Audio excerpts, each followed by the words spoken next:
Welcome to the Age is Irrelevant podcast with your host, Helen Fritsch. Helen is a 60-plus lifelong competitive athlete, flight attendant, published fitness model, writer, IFBB bodybuilding pro, and certified wine specialist who believes that your age is irrelevant to pursue goals, dreams, and desires. Are you a woman in her 40s, 50s, 60s, and beyond who still has a burning desire to pursue a dream or a passion? Are you thinking about starting a new chapter in your life, but you're hesitant, thinking that you might be too old or just don't know where to begin? The Age is Irrelevant podcast is a podcast devoted to women who want to defy the odds, smash barriers, and redefine happiness and success after 40. It's time to make a difference. There is no need to dread blowing out that added birthday candle every year. A new movement is slowly taking momentum, where being over the hill just isn't relevant anymore. Age labels are being thrown out the window, and women are rediscovering the strength within themselves to make a difference, not only within their own lives, but also touching and inspiring the lives of other women. Join Helen as she and her guests discuss all aspects of aging after 40 and how to make the aging process and those twilight years more rewarding, exciting, and fun. Hello, and welcome to the Age is Irrelevant podcast. I'm your host, Helen Fritsch, and this is episode number 98. Now, today I'm interviewing Naturopathic Doctor Nicola Dehlinger. Now, Dr. Nicola is the founder of Pura Vida Natural Health Care in Durango, Colorado, where she sees people locally and online. She's an expert in the treatment of anxiety, depression, and insomnia. She's also been trained in a variety of treatment methods, including mind-body medicine, homeopathy, herbal medicine, supplemental and dietary nutrition, hydrotherapy, and much more. I wanted to have Dr. Nicola on the show because she's also very well versed in women's health over 40 when it comes to menopause, hormones, osteoporosis, supplementation, and all the things that we pro-agers are concerned about and are dealing with at this time in our lives. Grab a pen and a paper because she offers some great valuable information that you may want to start incorporating into your own life. We had a great conversation ranging from supplementation to osteoporosis, hormonal imbalances, sleep, cancer, COVID, and the list goes on. I hope you enjoy the interview as much as I enjoyed interviewing her, and here we go.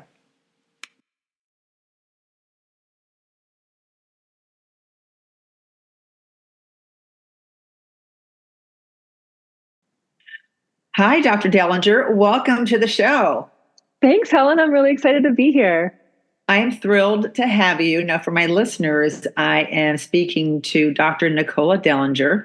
She's a naturopath. She received her BA in International Health from Brown University in 1997, graduating with honors.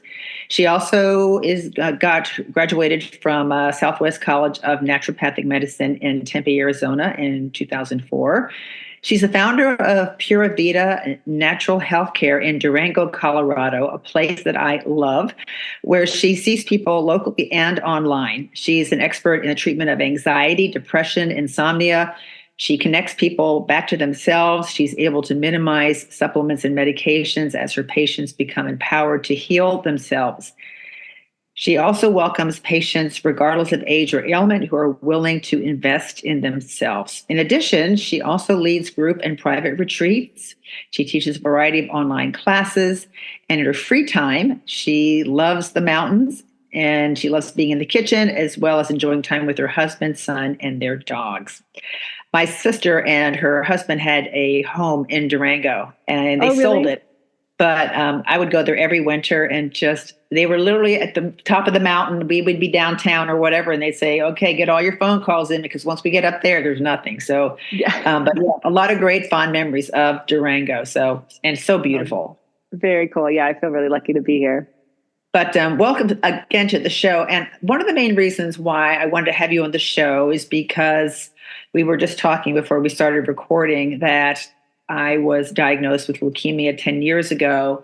And if it wasn't for me heading in the homeopathic / naturopathic path, I really wouldn't be where I am today. I think that they led me down to open up my eyes and see a lot more what was available to me and what I could do to invest in my health on a more natural level. And I have not had a naturopath or a homeopath on my podcast before. And I think in today's world, we are consistently stressed out. We are filled with anxiety, depression, not sleeping. My listeners are mainly over 40, 50, 60, and beyond. So we're going through menopause, body changes, relationship changes. We're becoming empty nesters. And I just thought having someone like you on the show would be a benefit to everyone. Well, I'm so excited to be here and talk with your audience because it's actually interesting. I'm actually just forming an online group to talk about aging gracefully because it's not a conversation many people are having. I mean, there's a lot of like anti-aging information, but not really like how do we be with what's here now and navigate the second half of our lives. Right. I always like to start off because I'm curious about my guests and their childhood and where they grew up, and because sometimes that does have a lot of influence on who we are and where we are today. So if you don't mind just sharing with my audience a little bit about yourself as far as where you were born and where you grew up.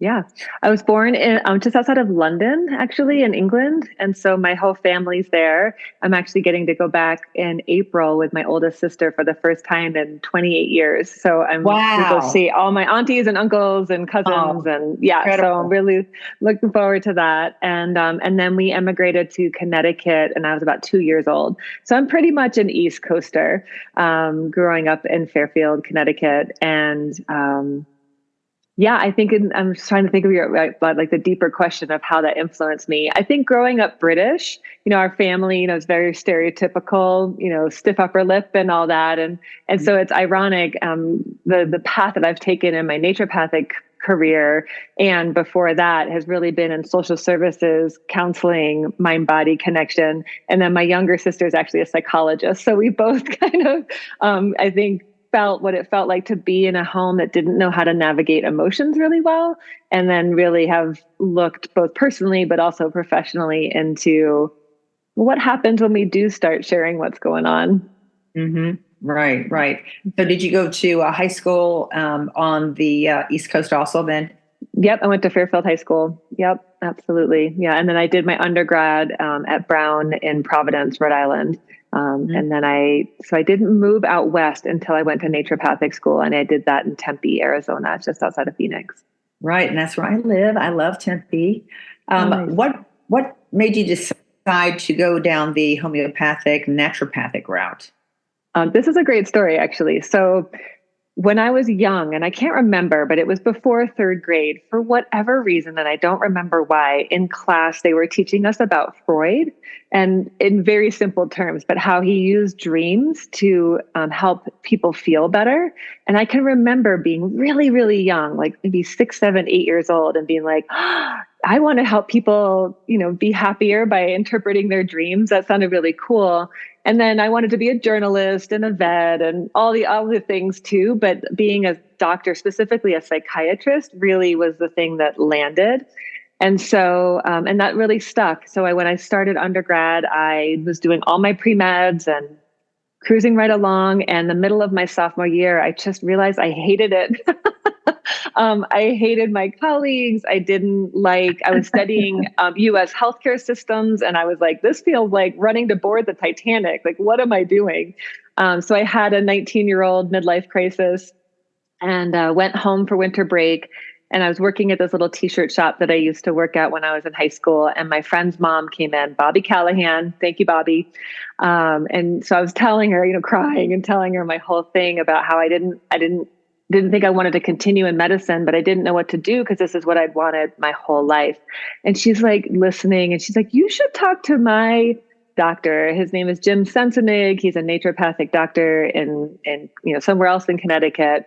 And a few weeks later, I called him and he gave me an hour and a half of his time and explained naturopathic medicine and how it really sought to listen to the symptoms of the body as divine messengers and work with the body rather than against the body. In Western medicine, we have a lot of anti blah, blah, blahs, anti-inflammatories, antidepressants, antihypertensives. And naturopathic philosophy is really honoring what the body is trying to tell us and listening and getting to that deeper why. Like, why is the body manifesting this on the physical, mental, emotional plane? And in naturopathic philosophy, there's something called the vis medicatrix naturae, and it's translated into the healing power of nature. And so we call it the V's. And it's this idea that within any living being, so animal, plant, human, there's this vis, there's this vital force that lives within us, and it wants to return back to homeostasis. And so what are we doing? What's the obstacle to cure is what we would call it.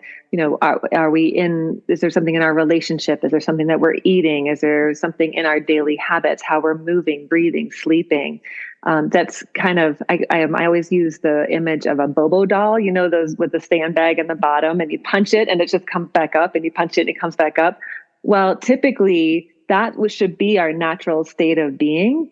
But a lot of times there's somebody stepping on the Bobo doll. So it's not just popping back up the way that we're intended to be. We're naturally beings that want to come back into balance if we're left to our own devices. But a lot of times our minds get involved and have other ideas like, well, I know I should, blah, blah, blah. We were just talking before we started recording about, well, I'm tired, I don't want to go to the gym, but there's something else that motivates you to get up every morning, even when you're tired or you don't feel like it, right? So what's the thing that's holding our vital force back? And so the principles of naturopathic medicine are not just using natural medicines instead of pharmaceuticals. Part of my training is actually in pharmaceutical medicine. It's just one of the last things I would use as opposed to one of the first things. But really, what's the least amount of force that we can use to stimulate the vis of the body so that the body comes back online and restores balance?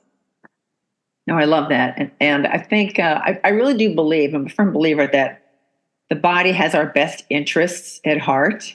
But unfortunately, I think, for at least in my opinion, that, your brain pretty much governs, tells your body what to do. And that's why I'm such a big mindset person. It's, when you wake up, there's been times when I've woken up, in the morning and I'm just in a bad mood for no reason. It's not like something happened during the night or I didn't get any sleep, but at least I can recognize that now. But I just really firmly believe, especially being an athlete and, if you're prepping for a competition, regardless of what sport you're in, your mindset's everything. And if you have a poor mindset, then, you're not going to get the job done. And I think even outside of sports, I think in basically anything, your mindset is, super important. So I just think if you can work through your, emotions, trauma, depression, there's so much of that going on in society today. And I just really think that people like you are a blessing for people like us out there who need that kind of help. And I just want to make my listeners more aware that in times of need that, you are out there to help guide. And it's not just popping a pill. It's, more internal, working on the internal versus, expecting a supplement or some type of medication to help solve the issue. Yeah, that's exactly right. And I love that you bring that up, like popping a pill. It could be popping a over-the-counter pharmaceutical or popping an herbal supplement. And we're just, whatever's going on, I don't want to listen to it. I just want it to go away. So it's not about natural medicine good, pharmaceutical medicine bad. It's more like, what's our intention with using this medicine? And could we get closer to what's going on rather than keep pushing away from what the body is trying to express? Right. So I do have some questions for you on that, on this little topic here. And then I want to go into, I think we talked about some other things that we wanted to talk about later, but first up, beliefs. So what role do you think beliefs play in influencing health and well-being? Ooh, that's such a good question.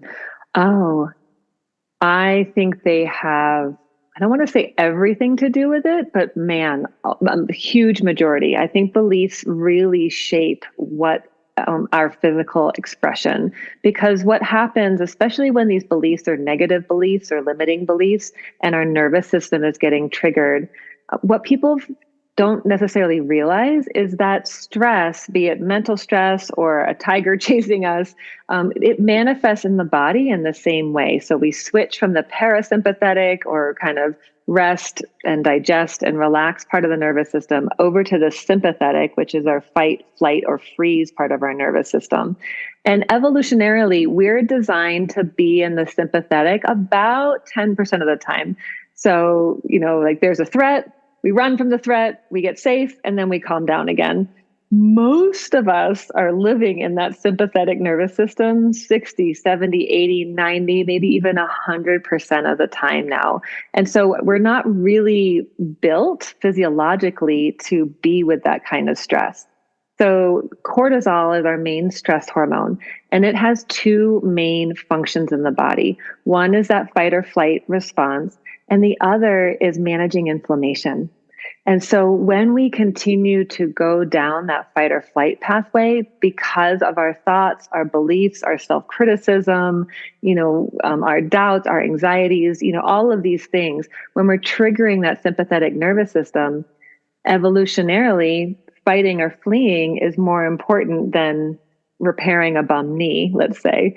And so we're shunting that cortisol down the fight or flight pathway, and there isn't enough cortisol or appropriate amounts of cortisol left to manage inflammation.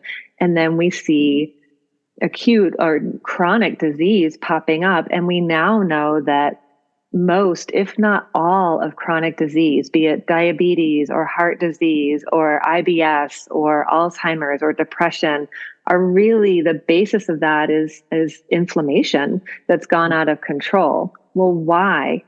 Well, because we don't have enough raw materials to do both. And so it's not that, meditation or yoga or, breathing, there are nicey nice practices, and wouldn't that be cool and woo woo if I had an hour extra to do that? It's actually the foundation of your health is resetting the nervous system, because we really can't heal at least heal fully, if that nervous system is constantly stimulated. So, I think beliefs and especially those negative beliefs have everything to do with our overall physical health. And a lot of people don't realize that. Yeah, no, you're 100% right. A lot of people don't realize that. How do you assess and address any negative beliefs that may be impacting our health? I think it's really about listening. If I'm with a client, sitting and really listening to what they're telling me. But I think for all of the listeners that are on, listening to this podcast, it's, are you listening to what you're telling yourself? And I think we're so used to, oh, you're so dumb, or you don't get to do that, or I had somebody in last night and she was, saying like, I'm too overweight, so I shouldn't get the birthday treat. It's her birthday next week. Or, you don't have enough money in the bank, so you don't deserve to take a trip. So these things we tell ourselves all the time. Or I will start reflecting back what I hear, which is, what I'm hearing you saying is X, Y, and Z. And I had somebody yesterday morning and he was like, well, when you say it like that, it sounds really harsh. And I'm like, I'm repeating back your words, but we're just unconscious. We're not really paying attention to what we're saying out loud or what we're telling ourselves. And so I think that mindfulness around just catching yourself. And in that moment, we can say, oh, I caught myself. First of all, good job, rather than like, oh, there you go again, doing the thing that you weren't supposed to be doing anymore. It's like, nope, I caught it. I'm putting a break in that neuro chain, and I caught myself. What do I choose now? How do I want to talk to myself? How do I want to be with myself? What do I want to choose? Can I take a few, like 2 or 3 breaths and just come back, calm the mind, realize, oh, for a lot of us, it's that caretaking aspect, like, oh, what's Joe want? What does Bobby want? What does Sue need? All this sort of stuff. And it's like, bring all of that energy back home, breathe. And that just gives you that pause, gives you a moment to respond in a situation, or rather than react. And I think we're moving so fast, and our minds have us moving so quickly and have us really bought in that making quick decisions and multitasking and nailing out that next email is how we derive our worth and our value, that we don't actually value that pause moment so that we can maybe just take a breath and go, actually, I'm going to say no to that invitation, or that doesn't feel like a fit for me, or whatever that response might be, rather than reaction of, yeah, sure, I'll take that on, or yeah, I can get that to you tomorrow, as opposed to like, hang on a second, maybe I actually need a week to get that done, or maybe I don't want to do that at all. Mm-hmm. I think that's a great idea. Because and I see it at work all the time, being a flight attendant, that passengers react just like that when something happens. And it's just like, before you even can assess the entire situation, they're automatically, saying things that they shouldn't be saying because they don't really know what they're talking about, or they haven't assessed the situation fully. So I understand that. And I think that's a great word of advice, and not only for other people, but especially for ourselves to take a pause and just think about what you're getting ready to do or say before you do it or say it. Yeah, that's exactly right. Next up, now that we're talking about thoughts, how do you view the connection between thoughts and physical health and homeopathic/naturopathic medicine? Yeah. So really, for me, it comes back down to basic physiology. So when in our physiology, there's an energetic shift, and then there's a cellular shift, and then there's a physiological shift. And so a lot of medicine, even at times naturopathic medicine, focuses on that physiological shift. But I'm like, what happens when we go back beyond the cellular shift to the energetic shift? So for me, that's really getting to the root cause of things. And so how do we shift that energy of our thoughts, of our emotions, of our reactions? Like, how do we show up with more just patience and compassion for ourselves? And again, that's where that slowing down comes in. But most of us, like you said, we want to live in our mind, because for a lot of us, living in the realm of the heart and of the emotions is a scary place. It hurts, it's uncomfortable, there's shame there, there's pain there, there's fear there, there's anger there, there's whatever. And so we stay up in our mind and we get very focused on problem solving and analyzing and what's the best solution. And we just keep going rather than being able to slow down. And I think that really inhibits us, receiving the gift of whatever our physical health challenge is in this moment, because there's always a gift here. There's always a message. There's always kind of a bend in the path where we have a decision point to make. Do I want to keep on doing what I'm doing? Or is my body calling me to look and maybe choose something else? Right. Can you recommend any techniques or remedies to help us manage negative thought processes or patterns that can creep in? Yeah, the simplest thing is breathing into your belly.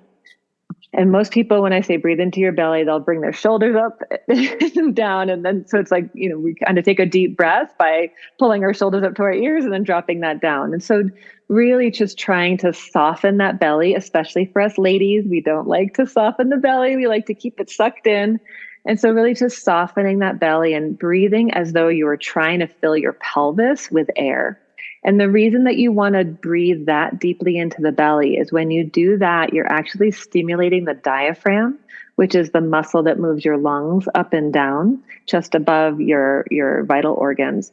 And so when you stimulate that diaphragm, the vagus nerve, which is a major nerve of the parasympathetic or calmed part of your nervous system, has branches into the diaphragm. So when we belly breathe, we're actually stimulating that vagus nerve.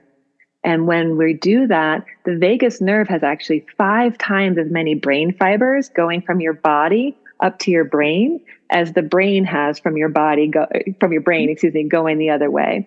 So when you start breathing into the belly, especially if you could do it for like an even count, like I count in for 4, I count out for 4. It doesn't matter how quick or slow that 4 is, and it could be 3 or 6. It doesn't really matter. But when you're breathing evenly, you're also telling your body that you're safe. Because if you're running from a tiger, right, you're not breathing evenly. So when you can breathe into the belly, so you're stimulating that vagus nerve, you're telling the brain that we're safe. So you're moving yourself physiologically into that parasympathetic state. And it can take just 2 or 3 breaths to do that. And that's something, the breath is something we have available to us no matter where we are or what we're doing. You could be in the biggest, most important meeting of your life or the most tense conversation you've ever had with your partner or, family member, and you can access this deep belly breath and continue on with what you're doing. So you don't need to make an hour, 15 minutes in your day. And you can use external cues, like every time your phone pings or rings, can you take a couple deep breaths and then answer it? Or your email, or when you're driving, every time you come to a stop sign or a stoplight, can you do that? And just really, that's great. Yeah. So now we're practicing it through the day rather than we do it for half an hour and then we run around like chickens for the other 14. Oh, I like that. I like that a lot. I think I'll probably start trying that because how often are we at red lights? A lot. Right. Yeah. And anything wellness oriented should feel simple. I find that when we get stressed out about our wellness plan, we're moving in the wrong direction. Right. Well, when we're talking about this, then of course, emotions are also brought into the fold. So how do you think emotions factor into the naturopathic treatment process? I don't know that they are incorporated enough. I think sometimes, all of us healthcare providers, regardless of the kind of healthcare provider we are, we've come into it because we want to be of service. And most of us carry that wounded healer archetype.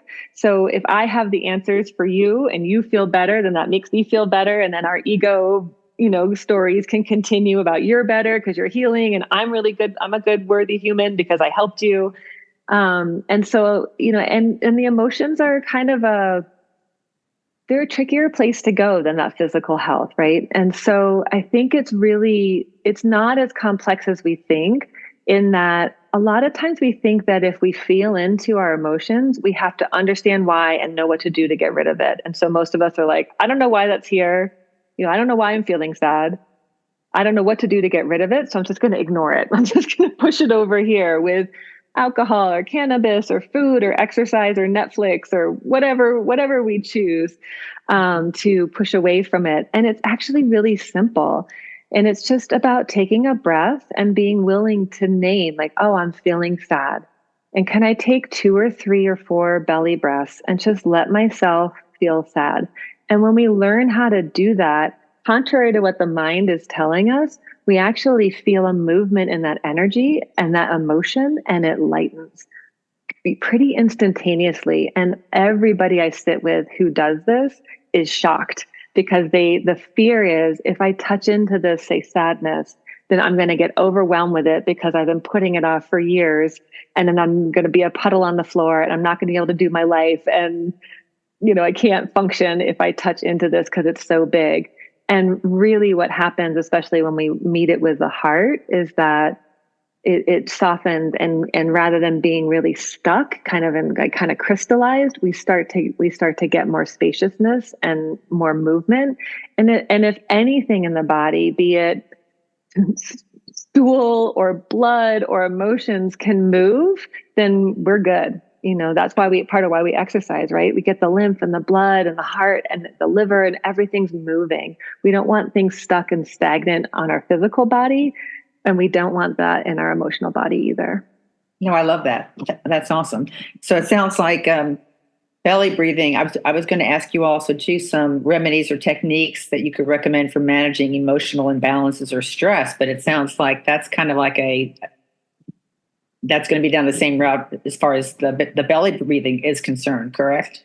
I think so. I really think if you can breathe into your belly, that helps create more space, in the physical body, but also in that emotional body, in the mental body too. Like, oh my gosh, I'm so scared. It's like, okay, I'm going to breathe with feeling scared to feel sad, right. and I just think that whatever it is that people want to do, but for me, the breath is the most accessible. We don't have to take any special classes. You can just do it right now.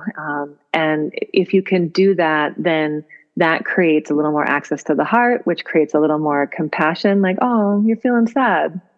okay, I can be tender with that. Right. And then all of a sudden the mind can realize, oh, I don't have to get so tight about this. I don't have to go into super analysis mode because it's not killing me to be with that sadness.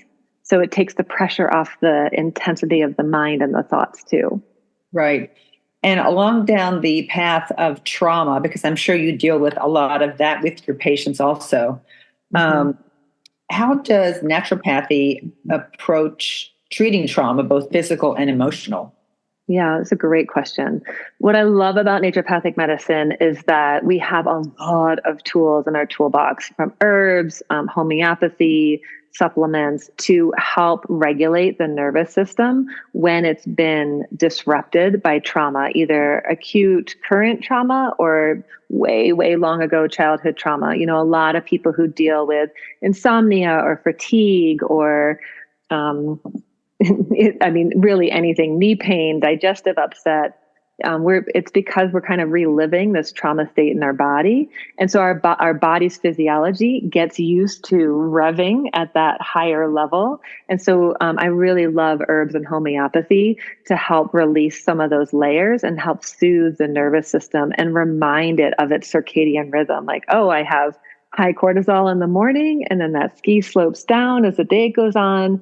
That drop in cortisol towards the end of the day triggers melatonin and serotonin, which ensure good sleep at the end of the day. And my circadian rhythm is working just great. And so, but for a lot of us, that is not how our circadian rhythm works anymore, especially in our modern world where we're working late, we have lights on, we have screen time up until right before we get into bed. And then that pineal gland is really stimulated, so we don't get that melatonin dump.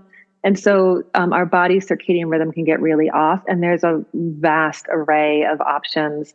Melatonin herbs like rhodiola and magnolia and ashwagandha and milky oats and lemon balm. We have so many awesome options as far as helping the body to remember physiologically. Like, we can bring it down a little bit. So those are some of the physical aspects of that. Right. I'm a huge, and it's funny you mentioned those specific supplements because I'm a huge fan of adaptogens. And Yes. all of those supplements that you mentioned are adaptogens. Can you explain to my listeners what adaptogens are? Yes. This is the beauty and the intelligence of plant medicine, is that adaptogens are herbs, specifically plants, that can help to regulate your nervous system. So if the nervous system is under functioning, it can bring it up. And if the nervous system is over functioning, it can bring it back down. And so that's why we call them adaptogens, because they help us to adapt to stress. They build physical and mental resilience to stress, and they are what we call amphoteric, or balancing. And so they're not going to push the body down one direction or another. They're going to really help the body be in balance. I am a lover of ashwagandha, and I take it daily, actually morning and night. Mm-hmm. And it's just made a big, it's made a huge change for me as far as being under stress, especially when I'm in, I compete in bodybuilding shows. So when you're getting closer and closer to a show and you're getting a little bit more stressed because, you want your body to look a certain way, that really helps me, take the edge off, let's say. Yeah. And what's cool about ashwagandha, for example, is it'll help you in that kind of mental, emotional, like just take the edge off, but it'll also help with muscle recovery and physical resilience, right? So it's part of what I love about plants is they work on each level of our system. And so we can really just use a couple of well-picked herbal supports, and they can work on a lot of levels of our being. No, I agree 1,000%. And that's why I love adaptogens so much. I want to switch topics a little bit. We talked about some questions earlier that I wanted to go over, and I thought you'd be a great resource for this too, especially because my listeners are mainly over 40, 50, 60 and beyond. So I want to talk about hormonal imbalances and Western medicine doctors. I am a victim, quote unquote, of this also. I had a gynecologist that I went to for years and years. I was on HRT, which is hormone replacement therapy, in my 50s, went off of it towards the end of my 50s. And then when I started bodybuilding and trying to build muscle, nothing was going out, nothing was happening. So I had a hormone panel done. And of course, being at the time in my early 60s, it was just nil across the board. And I got into a big fight, quote unquote, with my, gynecologist, OBGYN, because she just kept telling me that this is where I'm supposed to be, hormonal wise. And I was just trying to explain to her that I'm a professional athlete and I'm trying to put on muscle, and I would like to, get on some hormone replacement therapy to help along with that. And she refused to give me any type of prescription for that. So I actually went to a wellness doctor who specialized in HRT, and we did some testing, and I'm on HRT now, and everything's great, and I couldn't feel better. Mm-hmm. Yeah.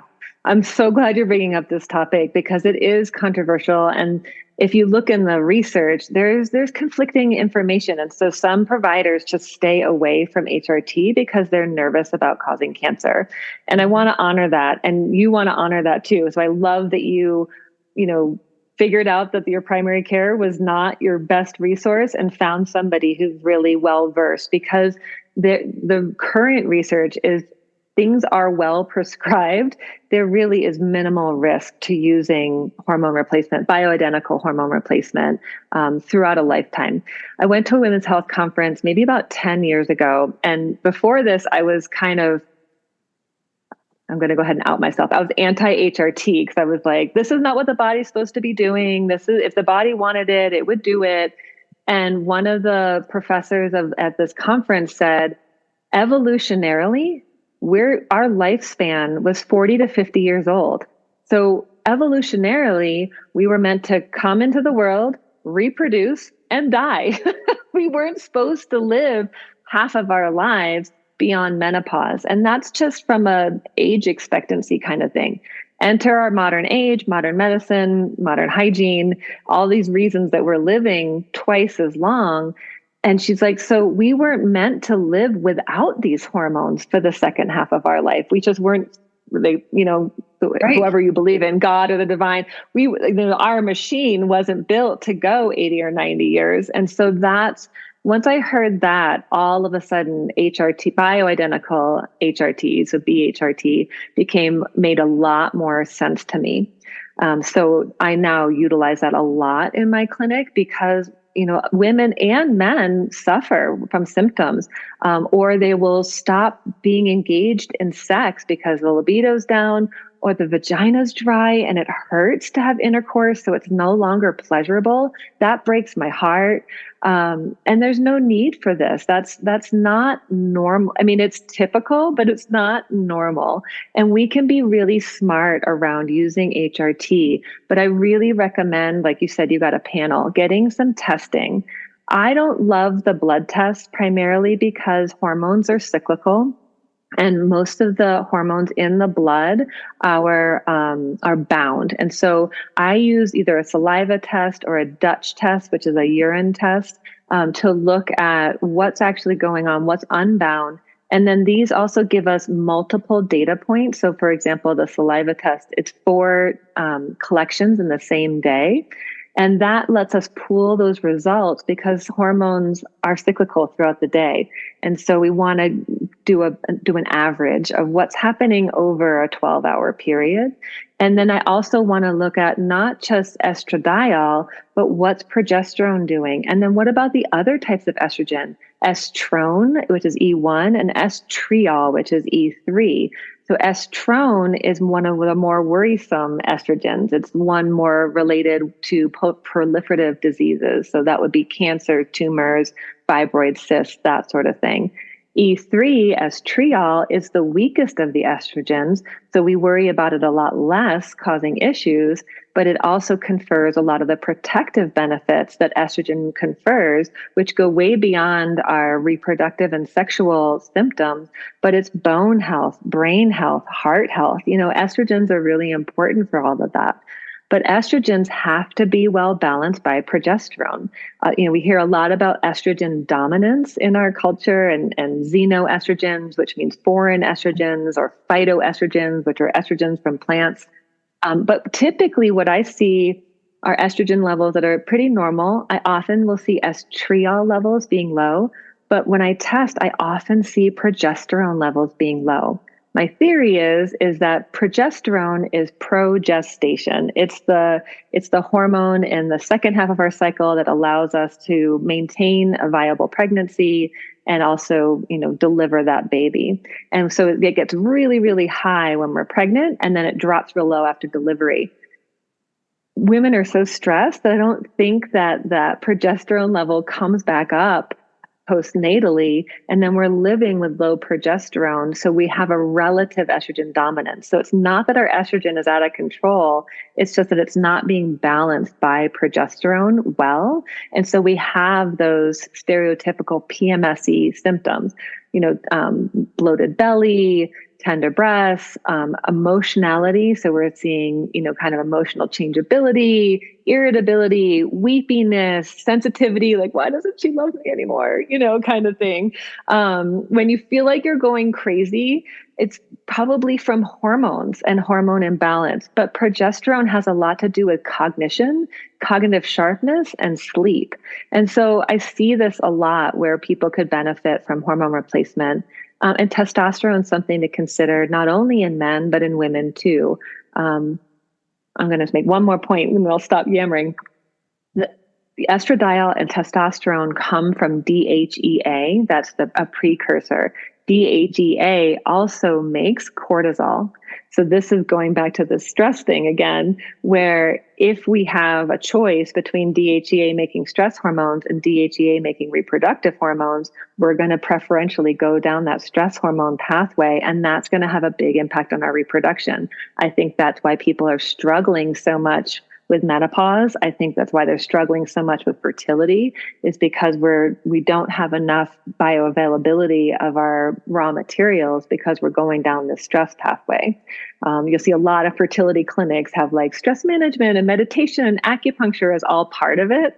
I think acupuncture has other things to do with it, but a lot of it is about relaxing about the process and taking pressure off ourselves. And then people get, or like, oh, I just gave up on all of it, and then I got pregnant. It's like, right, your stress came down.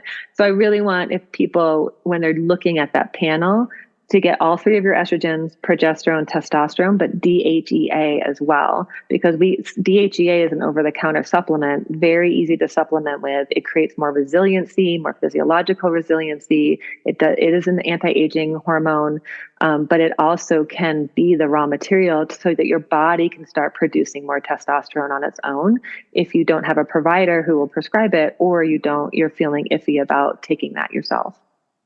Great information. I love it. You talked about sleep. And so let's talk about sleep, because that's another huge issue for women our age, especially going through all phases of menopause. We are definitely a sleep deprived society. So what are some possible causes and solutions to help us get a better night's sleep? It's such a big question. The causes could be a myriad. I think stress is a big part of it. I think the use of screens, like I said, up until bedtime, it stimulates that pineal gland, and it's kind of messing up that hormonal cascade that we want for good sleep. And so I really recommend that at least 10 minutes. I try to tell everybody to get off their screens about an hour before bedtime, but at least 10 or 15 minutes. Can you sit on your floor and maybe do some stretching, or just lay with the legs up the wall and kind of close out your day? All of those energetic connections that you made in meetings or with people you talk to, or things that are on your mind, can you just close them out and allow yourself to prepare for sleep? I think we're rushing, doing whatever we do. So many of us, that later night time is our time. It's time that I can finally get something done, or I can finally look at my social media or go shopping online, or whatever it is that we like to do in the evenings. But really, and then we hop into bed and wonder why we can't sleep or why we fall asleep and then we wake up. And so making sure that you're eating well at nighttime but not too close. So at least 2 or 3 hours to finish eating, at least 2 or 3 hours before you're hopping into bed, I think is really, really helpful. But then making sure that you have good fat, good protein, and some sort of carb. Carb will help to fuel good sleep. For people that are intermittent fasting, making sure that you're eating closer to bedtime so you have enough fuel to make it through the night is really, really helpful. I find that people who finish eating by like 4 or 5 struggle with sleep more than people who finish eating by like 6 or 7 if they're getting into bed around 9 or 10. That's part of how I found Blue Sky, which is a CBD product that I use. I love Blue Sky. Oh, they're so great. And it's really, I didn't get on the CBD bandwagon, but I met Greg, who's the founder of the company, and at a conference, and he gave me a bunch of samples, and we talked about my skepticism, but they have sleep products and pain products, and they have specific, I believe it's CBN in the sleep formula and then CBG in the pain formula, or vice versa. But there's some other, besides CBD, these other compounds that are really helpful. And so the sleep formula, it's just a capsule or two at bedtime. It's really, really helpful. I think, speaking of pain, managing pain, a lot of people are waking up or not sleeping well because their bodies are hurting. So something like a CBD, salve or capsule can be helpful, but then also looking like, what's the source of that pain? Can you stretch? Have you been sitting at a desk all day long? Can you open the shoulders? Can you release the body before you get to sleep? So really just helping the body prep so that I'm sleeping. Yes, there were concerns today. I'm closing them out for today and I'll open it back up tomorrow. But right now, body, it's time to rest, and that's okay. One of the things I really love about Blue Sky also too is that their CBD, contains no THC.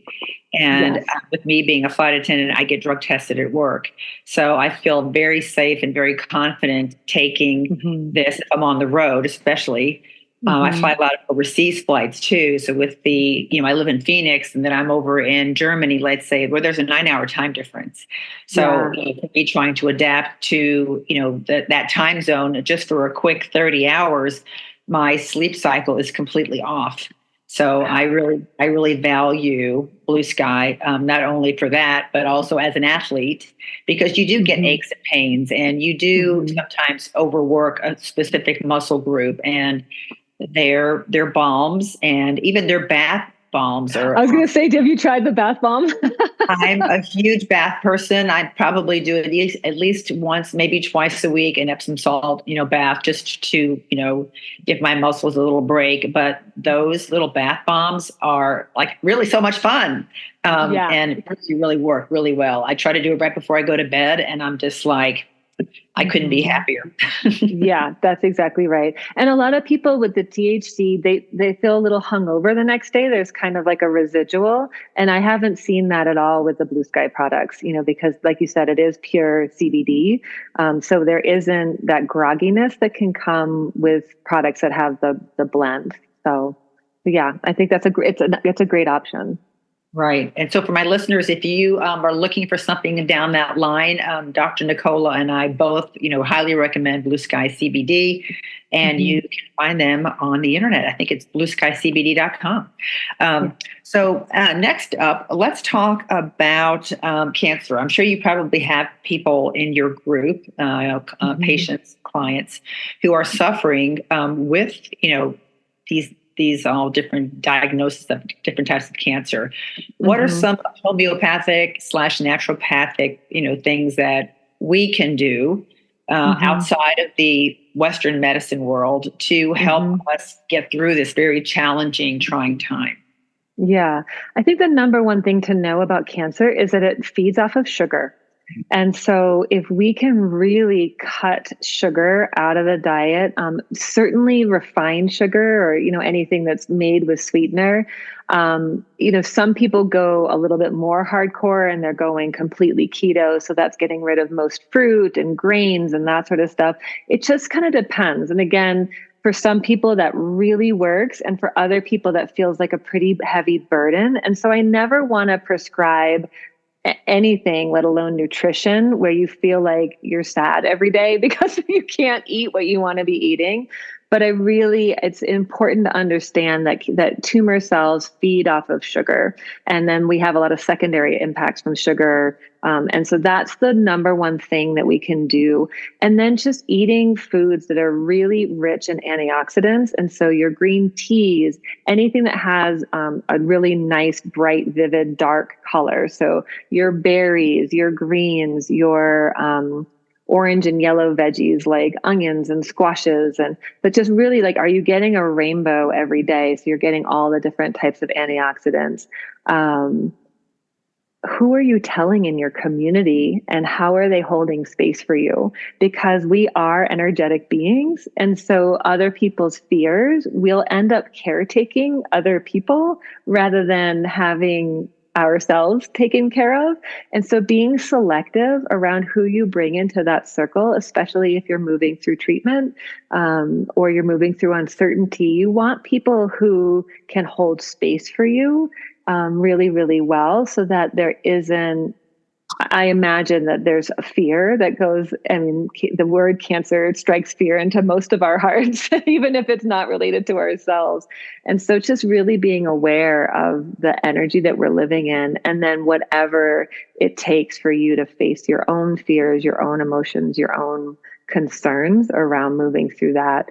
And then just understanding that in the naturopathic field, one of my colleagues, Nisha Winters, has a whole metabolic approach to treating cancer. She's an expert in oncology, and just understanding that there are people in the natural health world whose whole career is dedicated to supporting people moving through a cancer diagnosis, and that even if you choose to do chemo, radiation, or traditional allopathic therapies, that doesn't exclude naturopathic therapies. You just have to have a provider who's really well versed in understanding. Like something like glutathione is an amazing antioxidant. It's an amazing liver support. We don't want to touch it if somebody's going through chemotherapy, because it moves the chemo through the liver too fast.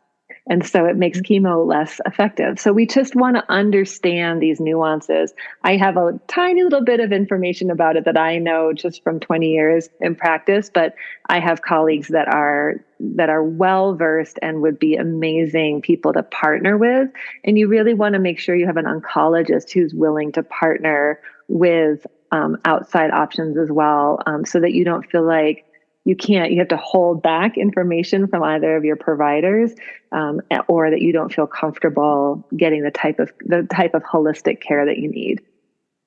No, I agree with that. And my oncologist is, he's awesome. And he is very supportive of me and my homeopathic, route also too. So that makes me very happy.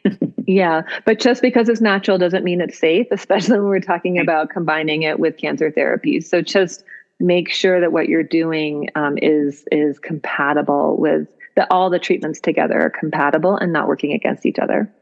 Right.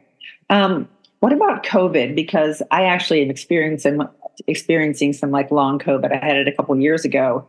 And I'm still experiencing some like different side effects. So what do you think, or can you offer any, advice for people who are still going through COVID or recovering from COVID even now? Yeah, absolutely. The number one thing that I've seen that helps COVID long or acute is B12 shots. And the reason that I believe is because the COVID virus attacks the nerves, and B12 is very soothing and nourishing to nerve function. And so if we can do and the amount of B12 we can take orally, first of all, B12 can be harder to digest and absorb, especially as we age. It requires intrinsic factor. And so our digestive enzymes as we age become less potent. And so it can be harder and harder for us to receive B12 through our digestive tract because we have lower intrinsic factor. Just each decade, it gets a little bit harder to absorb, which I think plays into dementia and cognition and energy and all of these things that people talk about as we age. So B12 shots can be really, really helpful. They're pretty readily available, but I would get them regularly, like once or twice a week. Even if your B12 blood levels are normal, this has been really, really helpful for people to get their brains back, their energy back, and just really help to re-nourish that literal nervous system, like the actual nerves, post-COVID. There's also some herbs that I would recommend, which happen to be antiviral and support nourishing to the nerves and supportive of the nervous system. And those are herbs like lemon balm, St. John's wort. People know St. John's wort as an antidepressant. It's actually an incredibly potent antiviral, and it nourishes the nerves themselves. And so that I use some mushrooms like cordyceps and of course, I'm blanking on all the mushrooms, but the medicinal mushrooms, lion's mane, turkey tail. Yeah, lion's mane, turkey tail, reishi. You can do a blend of those. Sorry about that. Speaking of brain fart, I could give myself a B12 shot after this. But get it. So I use tincture and formula, and so I can blend my own formula. So I would put in lemon balm, which is also known as Melissa, St. John's wort, which is also known as hypericum, some medicinal mushrooms, maybe something like andrographis, which is a potent antiviral as well. And then milky oats. Milky oats is very soothing to the physical nerves. The Latin name for that is avena. And so just really, how do we support and nourish our nervous system? And then we can use some, other herbs called nootropics. So we talked about adaptogens earlier. Nootropics actually go along with adaptogens, but they really help stimulate brain function. And so again, we want to just kind of turn that brain and nervous system back on. And then if people are having lung issues, there's a couple of things. Certainly NAC, which stands for N-acetylcysteine, can be incredibly helpful for lung recovery. It helps break up mucus. It helps to stimulate T lymphocytes, specifically in the lung tissue. It's just a really good antioxidant. It's a sulfur compound. So it can be really, really helpful in getting that lung function, that lung capacity back on board. And then doing a nebulizer treatment, if you can find someone to source glutathione and N-acetylcysteine, you can actually nebulize it. That can be really helpful. If you can't find that, then you can use essential oil of thyme, and you put a couple of drops. And what I mean, I'm like 3 to 5 drops, because thyme essential oil up the nose, more is not better. It's pretty what we call a hot essential oil. So we just want to use a little bit of it, put in a big ceramic bowl, put some boiling water over it, towel over the head, and do a thyme steam. And thyme is very antimicrobial, very soothing for that respiratory tract. And so that can be a really great thing if it feels like it's stuck in the sinuses or in the lungs. Doing a thyme steam you can do it at home. It's really inexpensive. You can get thyme oil, essential oil at any health food store. And those are just some things to support, certainly. Great information. I actually take NAC, so I was happy to hear you say that. Mm-hmm. Yeah, it's a really good one. Another issue that we have also too is osteoporosis. Mm-hmm. Yeah. I'm a huge proponent, and a lot of my social media videos are all about lifting weights and resistance training, that it literally is the key to longevity, strong bones. So many women today are going through osteopenia, osteoporosis, which are being contributed by poor diet, smoking, inactivity. So what are your thoughts? Yep. I couldn't agree with the weightlifting is the number one thing you can do for osteoporosis, prevention or treatment, because when you're moving your muscles, the tendons are pulling on the bone and they're actually laying down more bone matrix. And weightlifting is the only thing that does that. It doesn't matter if you're walking or you're jogging. Well, jogging is a little bit of weight bearing, but really weightlifting is the easiest way to build that bone density quickly. So that is key.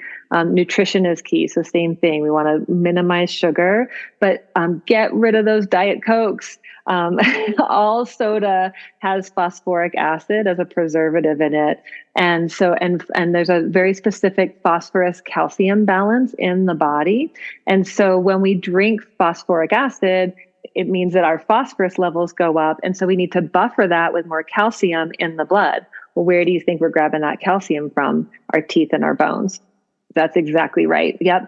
So osteoporosis is known to hit thinner, older women more because we're not carrying as much weight. But I also see that we're also huge consumers of diet sodas. And that is contributing directly to bone loss every single time you're taking a sip. So that's something that's so simple, maybe not easy, but a simple thing to get out of the diet. And it's a habit, it's a mindset, it's a choice. And so I think that's one thing I would say about choices is that when we remember that I'm choosing to let go of this soda because, and for example, because it doesn't serve me, that's very different than I can't have this thing that I love. And so that's a real important mindset shift to move from a deprivation model into an empowerment model of like, this is what I choose. This doesn't support my health goals. This doesn't support my vitality goals. This doesn't support who I am as a person today any longer. So it's not a big deal to let it go, as opposed to I can't have this and I can't have that and I can't, and now we're kind of in this more depressive state. And it probably won't last very long because we don't want to deprive ourselves. Right, that's true. It was kind of funny because being an athlete my whole life, when I was in high school, our coach didn't allow us to drink soda. Oh, wow. And kind of the same thing. And I know, and that was back like in the 70s. And so even when I went to college and I ran track at the University of Kentucky, no sodas either. So I'm not a soda drinker. And I think kind of like I was groomed into that world. And I feel very fortunate now. I just drink water, coffee, tea, basically. But soda has so many empty calories on top of that too, as far as sugar and all the inflammation. And even when I am, doing some online fitness and nutrition coaching with my clients, and they're drinking 6 Cokes or Diet Cokes a day, I'm like, we have to wean you off of this. But along the same lines too, when I got COVID a couple of years ago, I lost my sense of taste and smell. And I was always chewing gum. I mean, I always chewed gum when I went to the gym, and I used sweetener in my tea and my coffee. And I literally kind of took the same approach that you did. And I said, I can't taste this gum anymore. And I sure as heck can't, taste this sweetener in my drinks. So why am I putting it in there? And so basically I just stopped using it. And now I'm thinking I can't even fathom the thought of chewing a piece of gum or putting a Splenda or a stevia in my, tea or my coffee because I just don't need it anymore. So I love that approach of, I'm serving to do this versus I can't, I'm missing out. Yeah, absolutely. And just a shout out to the Diet Coke drinkers. I always say I would rather have a heroin addict than a Diet Coke drinker as far as trying to help somebody stop a habit. I don't know what it is specifically about Diet Coke, but man, people are attached. And so I just want to say, hey, I get that this isn't necessarily an easy choice, but like, what does that Diet Coke or whatever it is that you're trying to let go of that you're struggling with? Like, what is it? What need is that thing meeting? And how else could you really meet that need? For smokers, it's often like, I just need a break. I get to go outside and I get to take deep breaths for 10 minutes. I remember I smoked back in my 20s. And when I quit, I was like, pissed. I'm like, I don't get a break every 2 hours anymore. And so I went out with my friend Fran anyway. She's like, I thought you quit. I'm like, I did, but I still want the smoke break, So like, I was like, oh, this is actually what I'm wanting. I'm wanting to get up from my desk. I'm wanting to go outside and move my body for a minute or two. I want to have 10 minutes to chit chat with my friend. I want, like, think about, right? You're taking deep breaths 10, 20 times a day.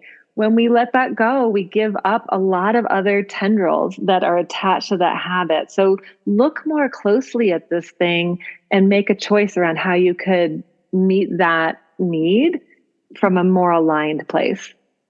I love that. Any supplement recommendations for women over 40 that you are like must-haves? Sure. Typically fish oil, high quality fish oil, make sure that it's free of mercury and lead and dioxins and furans and PCBs and all these lovely things that our oceans are contaminated with these days. So you want to really make sure you're getting a high quality fish oil. Nordic Naturals or Carlson's are readily available in most health food stores. I use Vital Nutrients, which is only available through a provider, but those are all really clean oils. You want to make sure those oils aren't rancid. So that for sure. I like a B complex, but again, you want to make sure that it's an activated B complex. What does that mean? It just means that those B vitamins have already been methylated. So about a quarter of the population doesn't methylate well. And so when we take non-activated or non-methylated B vitamins, we have a hard time basically turning them on in our body, or we don't at all. And so I'm just like, why not buy an activated or methylated? So it'll look like methylcobalamin instead of B12. It'll say 5-MTHF or methyl tetrahydrofolic. Instead of folic acid, it'll say P5P. It'll look different than B5, B6, B12 folic acid. So that's something that I think that's really important. I think doing some sort of osteonutrient to support bone health, especially if you're not weightlifting, can be really, really beneficial. And then I tend, other than that, I don't recommend multivitamins a lot. If you're really wanting a multi, I suggest like a green foods powder instead. So that way you're getting really big variety of vitamins and minerals in a whole foods kind of form. That can be really helpful. And then I have people kind of rotate. I'll have people they're coming in and they're taking 26 different supplements, and because they read about this one and Jody at the health store recommended that one. And I'm like, well, these are all great, but why not rotate through? Like take a bottle of that and then take a bottle of something to support your heart and then take a bottle of something to support your liver. We can look at how Chinese medicine does the season. So winter is the season of the kidneys. So maybe you do your minerals then or some kidney support. And then spring is the liver season. And so we do some liver support or a cleanse or a detox. Summer is the season of the heart. So maybe we do, again, more herbs that support heart function or whatever. Fall is the lungs. And so kind of, how do we kind of rotate through what we're doing? If we're taking an immune support or a probiotic, are you switching that type that you're doing so that your body doesn't get used to it? So we just want to kind of keep that variety, mixing things up. That's awesome. We have been talking now for well over an hour, which I think is amazing. Great conversation. Anything that you would like to add on a personal note that we haven't covered before we close up? I want to close with what I opened with, which is your symptoms, whatever they are divine messengers. And so if you can really slow down and start to listen to what they might be directing you toward, you're going to really have a deeper, more healthful relationship with your body. A lot of times, especially as we age and our body starts changing, that trust between ourselves and our body starts to break down. Well, I don't trust that my knee will hold up to this activity anymore, or I can't travel like I used to because of my digestion, or, so we start kind of being in this resistance and this negative dynamic with our body rather than really honoring the wisdom of what the body's doing. It's not a haywire set of symptoms that's just randomly doing whatever it's doing because we're aging. And a lot of symptoms that we're having as we get older are because we've been doing the same thing over and over. It's not that sugar is bad, but 50 years of sugar is a lot of sugar for a body. So maybe you just shift that up a little bit. And so really just coming back into the honor and respect for what your body is trying to share with you, and maybe take away the assumption that your body's doing it wrong and your mind knows what it's saying. And if only you could get on the same page, everything would be copacetic. Right. No, I agree with you 1,000%. This has been an amazing conversation. I greatly appreciate you joining me today. I'm hoping that once this podcast gets out, that my listeners are going to be with pen and paper, because there's a lot of great information. You probably saw me looking down and taking notes along the way. But thank you for your time. I know it's been a little trying for us to try to get together with our schedules. But I greatly appreciate everything that you've done. Well, I just really appreciate and I'm honored to have this opportunity to speak with your listeners. And if anybody, I actually have a group that meets online monthly for people over 50. So if anybody wants to come and join us, that group is called Grace and it's puravitahealthcare.com. So I'd love to have you in there and we can just keep the conversation going. That'd be awesome. And are you on social media? Yes. My Instagram is the whole word Dr. Nicola ND. So the whole word Dr. Nicola ND. And then on Facebook, I've got Pura Vida Healthcare, or my group where I do a lot of videos is called Connectivity, and anybody can join that. Awesome. That's awesome. Okay. Well, I am thrilled again and honored to have you on board. And hopefully we will stay in touch because I just love this conversation and I think I want to continue down this path. Anytime. I'm really just so appreciative to be here. All right. Thank you so much. Take care. You too.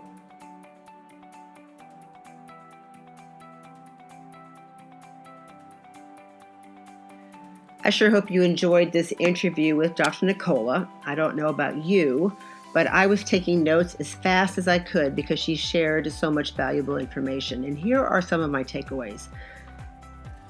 First up, one thing that really stood out for me with this conversation was Dr. Nicola encourages us to listen. Now, normally when things go wrong internally, we immediately start focusing on what to do to make it better versus taking a moment and listening to what our body is trying to tell us and focus on where the body is trying to direct us towards. To hear what your body is telling you, we need to create some time and space to listen. Your body is a very intelligent machine. It tells you when something is wrong via pain or other discomforts and lets you know when you need rest. Listening to your body can help you figure out what you need to do to reach your goals, achieve your optimal health, and feel good. In addition to your physical health, listening to your body can also help you keep an eye on your mental health. If you found you've had to confront your negative self-talk more and more, for example, this could be a sign that you're experiencing an increase in anxiety or depression. Dr. Nicola also brought up belly breathing and how beneficial that is. Belly breathing helps stimulate the vagus nerve and helps control the nervous system and encourages the body to relax, bringing about a range of health benefits.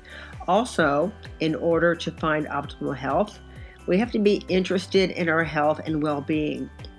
There is so much valuable information out there concerning different protocols, testing, and supplementation that we can use to help improve our health. Some examples are using thyme essential oil and boiling water to help with sinus issues. If you're having lung or respiratory issues, taking the supplement NAC will help. And stop drinking sodas. This is a huge issue that the entire world just cannot seem to let go of. Regular and diet sodas both contain phosphoric acid, and normally there's a balance between phosphoric acid and calcium in the body. But when we're drinking multiple sodas a day, the balance is shifted, and in order for the body to maintain homeostasis, it will start leaching calcium from our bones to get that balance back. Hence, the beginning of osteopenia and osteoporosis. At the end of the day, honor what your body's trying to share with you. Try to maintain a positive mindset versus a fixed mindset. Changing the narrative to I can will definitely improve your overall well-being. Now, Dr. Nicola and I are both big fans of Blue Sky CBD, and we mentioned this in our conversation. If you'd like to try some of their great products, you can go to their website, www.bluesky-cbd.com, and use Helen50 for 50% off your first order. If you want to reach out to Dr. Nicola, you can find her at www.pureavida, and that's AVIDA health.com. She's also on Facebook at Dr. Nicola ND, and that's DOCTOR, and that's Nicola, Nicola, N as in Nancy, D as in David, and she's also on Facebook at Pure Avida Healthcare.